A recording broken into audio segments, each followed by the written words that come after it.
অনেক রাত পর্যন্ত তারাই জেগে থাকে যারা জীবনের সঙ্গে নিজের হিসাবটা আজও মিলাতে পারেনি। রাত যত গভীর হয় পৃথিবী ততটাই নীরব হয়ে যায়। চারপাশের কোলাহল থেমে যায়, রাস্তাঘাট ফাঁকা হয়ে আসে, শহরের আলো যেন ধীরে ধীরে ক্লান্ত হয়ে পড়ে। সবাই যখন নিশ্চিন্তে ঘুমিয়ে থাকে তখনও কিছু মানুষ জেগে থাকে। তাদের চোখে ঘুম থাকে না, অথচ শরীরটা ভীষণ ক্লান্ত। কারণ তাদের ঘুম কেড়ে নিয়েছে কোনো রোগ নয়, কেড়ে নিয়েছে জীবনের না মেলা কিছু হিসাব। দিনের বেলায় এই মানুষগুলোকে দেখে হয়তো আপনি বুঝতেই পারবেন না তাদের ভেতরে কতটা ঝড় বইছে। তারা হাসে, সবার সঙ্গে কথা বলে, নিজের দায়িত্ব পালন করে, এমনকি অন্যদেরও সাহস দেয়। কিন্তু রাত নামলেই সেই হাসির মুখোশ খুলে যায়। নিঃশব্দ অন্ধকারে তারা একা হয়ে পড়ে নিজেদের সঙ্গে। তখন মনের দরজাগুলো খুলে যায়, আর জমে থাকা সব স্মৃতি, সব কষ্ট, সব অপূর্ণতা একে একে সামনে এসে দাঁড়ায়। বালিশে মাথা রাখতেই যেন শুরু হয় এক অদৃশ্য আদালত। সেখানে বিচারকও সে নিজেই, অভিযুক্ত সে নিজেই। প্রশ্নের পর প্রশ্ন ঘুরে বেড়ায় মনে। কোথায় ভুল হলো? কেন এত চেষ্টা করেও কাঙ্ক্ষিত জায়গায় পৌঁছানো গেল না? কেন যাদের জন্য এত কিছু করা হলো তারাই একদিন দূরে সরে গেল? কেন কিছু স্বপ্ন এত কাছে এসেও হাতছাড়া হয়ে গেল? সবচেয়ে কঠিন হিসাবটি হয় স্বপ্ন আর বাস্তবতার মধ্যে। ছোটবেলায় মানুষ কত স্বপ্ন দেখে, ভাবে একদিন সব কিছু সুন্দর হবে, প্রিয় মানুষগুলো পাশে থাকবে, কষ্টগুলো একদিন শেষ হয়ে যাবে।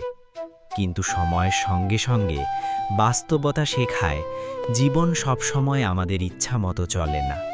অনেক স্বপ্ন মাঝপথেই ভেঙে যায়, কিছু ইচ্ছে অপূর্ণ থেকে যায়, আর কিছু আশা শুধু স্মৃতির পাতায় জায়গা করে নেয়। তখন মানুষ রাত জেগে ভাবে, আমি কি সত্যি এতটুকুই প্রাপ্য ছিলাম? তারপর আসে সম্পর্কের হিসাব। জীবনের সবচেয়ে গভীর কষ্ট অনেক সময় অর্থের অভাব নয়, মানুষের অভাব। যাদের জন্য নিজের সময়, ভালোবাসা আর অনুভূতি উজাড় করে দিয়েছিলেন, একদিন হয়তো তারাই আপনাকে ভুলে গেছে।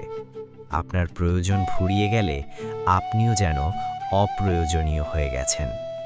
এই সত্য মেনে নেওয়া খুব সহজ নয়। তাই রাতের নীরবতায় মানুষ বারবার অতীতের কথোপকথন মনে করে, পুরনো ছবিগুলো দেখে, পুরনো স্মৃতিগুলো ছুঁয়ে দেখে। মনে হয় যদি সময়টা আরেকবার ফিরে আসতো, হয়তো কিছু সিদ্ধান্ত বদলে দিত। আবার অনেকেই নিজের ব্যর্থতার হিসাব মেলাতে পারে না। কত রাত জেগে পড়াশোনা, কত পরিশ্রম, কত ত্যাগ, কত অপেক্ষা, তারপরেও কাঙ্ক্ষিত সাফল্য আসে না। অন্যদের এগিয়ে যেতে দেখে নিজের জীবনটাকে আরও বেশি ব্যর্থ মনে হয়। তখন মনে প্রশ্ন জাগে, আমি কি যথেষ্ট চেষ্টা করিনি, নাকি ভাগ্যই আমার বিরুদ্ধে ছিল? এই প্রশ্নের উত্তর অধিকাংশ মানুষ কখনোই খুঁজে পায় না। রাতেরও আরেকটি অদ্ভুত বৈশিষ্ট্য হল, এটি মানুষের অনুভূতিগুলোকে আরও গভীর করে তোলে। দিনের ব্যস্ততা অনেক কষ্টকে আড়াল করে রাখে, কিন্তু রাতের নীরবতা কোনো অনুভূতিকেই লুকিয়ে থাকতে দেয় না। ঘড়ির কাঁটার টিকটিক শব্দ যেন প্রতিটি আফসোসকে আরও স্পষ্ট করে তোলে। ছোট্ট একটি ভুল, একটি অপূর্ণ কথা, একটি হারিয়ে যাওয়া সম্পর্ক, সব কিছু যেন নতুন করে বেঁচে ওঠে। তবুও এই রাত জাগা মানুষগুলো দুর্বল নয়। তারা প্রতিদিন নিজের ভেতরের যুদ্ধ লড়ে। কেউ সেই যুদ্ধ দেখে না, কেউ তার প্রশংসাও করে না।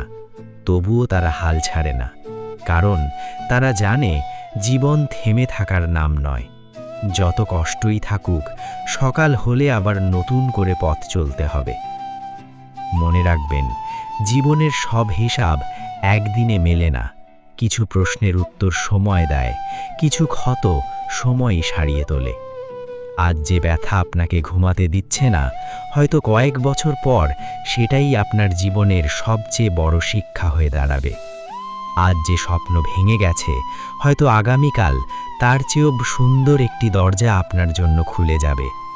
তাই যদি কোনো রাতে আপনারও ঘুম না আসে, যদি মনে হয় জীবনটা শুধুই না পাওয়ার গল্প, তাহলে নিজের উপর বিশ্বাস হারাবেন না। মনে রাখবেন, অন্ধকার রাত যত দীর্ঘই হোক, সূর্য উঠতে কখনো ভোলে না। প্রতিটি রাতের শেষেই একটি নতুন সকাল অপেক্ষা করে। হয়তো আপনার জীবনের সেই সুন্দর সকালটি এখনো আসেনি, কিন্তু তাই বলে সেটি আসবেই না এমন নয়। ধৈর্য ধরুন, নিজের ওপর বিশ্বাস রাখুন এবং চলতে থাকুন। কারণ জীবনের সবচেয়ে সুন্দর অধ্যায়গুলো অনেক সময় শুরু হয় ঠিক তখনই, যখন মানুষ মনে করে তার গল্পটা বুঝি শেষ হয়ে গেছে। অনেক রাত পর্যন্ত তারাই জেগে থাকে যারা জীবনের সঙ্গে নিজের হিসাবটা আজও মিলাতে পারেনি। কিন্তু যারা আশা ছাড়ে না, একদিন তারাই জীবনের সবচেয়ে কঠিন হিসাবও মিলিয়ে ফেলে।